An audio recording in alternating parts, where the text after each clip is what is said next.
नमस्कार hello this week विचार की बात है और एक्सरसाइज कहते हैं जब आप अपनी प्रिपरेशन शुरू करते हैं तो अगर आपको प्रीवियस ईयर का थोड़ा भी आइडिया लग जाता है तो आपको प्रॉब्लम सॉल्व करना बहुत आसान हो जाता है। मुझे याद है जब मेरी हम शुरू में कोई चीज़ करते हैं तो बहुत सारी बेचैनी रहती है, पता नहीं कैसे होगा, ठीक होगा कि नहीं होगा, क्योंकि मैं बहुत ही ट्रेडिशनल मेथड फॉलो करती हूँ। मतलब बुक्स रहे, फिर उनका नोट्स खुद के हाथ से बनाना और फिर उसे अपने हिसाब से याद करना। जैसे थर्मोडाइनमिक्स आपको पता होगा, थर्मोडाइनमिक्स में आपको मैंने सबसे पहले जेरोक्स करवाया था, आज शायद उसका मैंने वीडियो भी बनाया। तो मैं सबसे पहले क्या करती हूँ, वो 49 पेजेस का है तो 48 मैंने कंसिडर उसे 2 से डिवाइड किया। तो अभी क्या हो रहा है, उसे अगर मैं 1 आवर्स में अगर 3-4 पेजेस में करूँ तो फर्स्ट टाइम क्या होता है, UPSC during UPSC I understood कि पहली बार आप उसे रीड करिए, पूरा रीड कर लीजिए, फिर उसमें मार्क करिए कि क्या आपको लगता है इंपॉर्टेंट है, क्या आ सकता है और अगर वो आएगा तो आप कैसे वो करेंगे।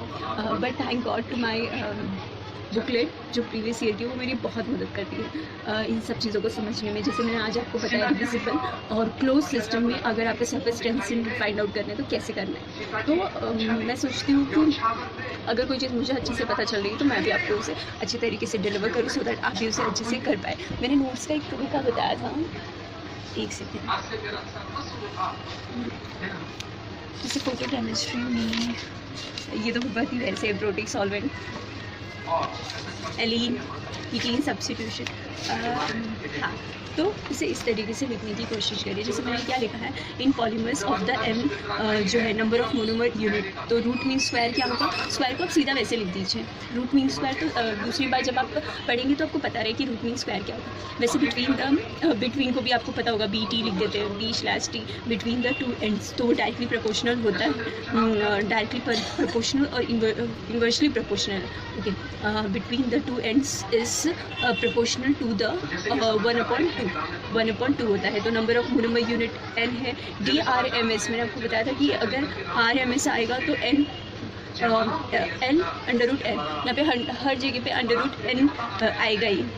MP में मैंने बताया था 2 होते हैं, √3 कर दीजिए, और 8 पर भी √3 है। प्रोबेबिलिटी लिंकेज आपको पता है, पॉलीमर केमिस्ट्री, पॉलीमर कोलाइड्स बहुत ही छोटा चैप्टर है, पर वो अगर कॉन्सेप्ट आपको एक बार अच्छे से समझ आ गया तो आपके वो हर एग्जाम में आपकी मदद करेगा, बहुत मदद करेगा। वैसे फोटो केमिस्ट्री, हेट्रोसाइक्लिक, पेरीसाइक्लिक, ये छोटे चैप्टर्स है, छोटे चैप्टर्स मेरे हिसाब से, पर अगर आप कहीं से भी पढ़ रहे हैं तो ये आपके दिमाग में आ जाए तो बहुत मदद करेगा। वैसे तो मुझे ऑर्गेनिक लेना नहीं है, तो मैंने उसके बाद क्या लिखा, ये साइड होता है ना, दिख रहा है, हाँ, ये साइड पे आप रफ काम भी कर सकते हैं, क्योंकि ये एक्चुअली मैंने बीच में कर दिया, इसमें चाहती हूँ कि थोड़ा और इधर कर सकती हूँ। तो नोट्स इस तरीके से बनाएंगे, क्योंकि ये जो होता है ना बड़ा जाता है, और अगर आप सिंगल उसमें बनाएंगे बहुत डिफिकल्टी होती है, मुझे ये लगता है, एंड ये मेरी बहुत मदद करता है। और उसके बाद कॉन्सेंट्रेशन के लिए आप CON रिएक्शन, ये सब तो शायद आपको पता होगा। तो for concentration cells divisible in cation positive है तो हमेशा कोई भी आयंस रहेगा, केटायंस पे रहे तो हमेशा माइनस कर देना है, कब, जब आपको बॉन्ड ऑर्डर पता लगाना है। और ऑर्गेनोमेटेरिक्स में भी ये बहुत मदद करता है। तो LPGP = होता है T, तो यहाँ पे मैंने उसको क्या कर दिया ना, T+ जो होता है, कहाँ पे लिखा उसको मैंने, या transportation, since transportation ion, T+ से हमेशा याद रहे ट्रांसपोर्टेशन। स्मॉल t आपको पता है कैपिटल होता है टेम्परेचर के लिए, स्मॉल होता है आपके टाइम के लिए। तो ये डायरेक्टली इन्वर्सली आपको पता हो, इन्वर्सली 1 करके, इन्वर्सली के लिए I लिख दो या 1 लिख दो, इससे आपको याद रहेगा ना, तो वो समझने में आसान होगा। सॉरी। और वैसे ही क्वांटम केमिस्ट्री जो है, अगर मैं गलत नहीं हूँ तो क्वांटम केमिस्ट्री में जो डेरिवेशंस होते हैं वो बहुत ही ज़्यादा हेडेक होते हैं, उनको एक बार सॉल्व करना ही बहुत ही बड़ा प्रॉब्लम होता है। लेकिन मुझे लगता है कि उनसे चीज़ें बहुत समझ आती है। आपका एप्टीट्यूड पोर्शन जो है, अगर आपको अच्छा करना है तो मुझे लगता है आप फिजिकल जितनी प्रैक्टिस करेंगे अच्छा हो जाएगा। और अपने अंदर चिल मत लेके आइए कि मुझे ऑर्गेनिक करना है।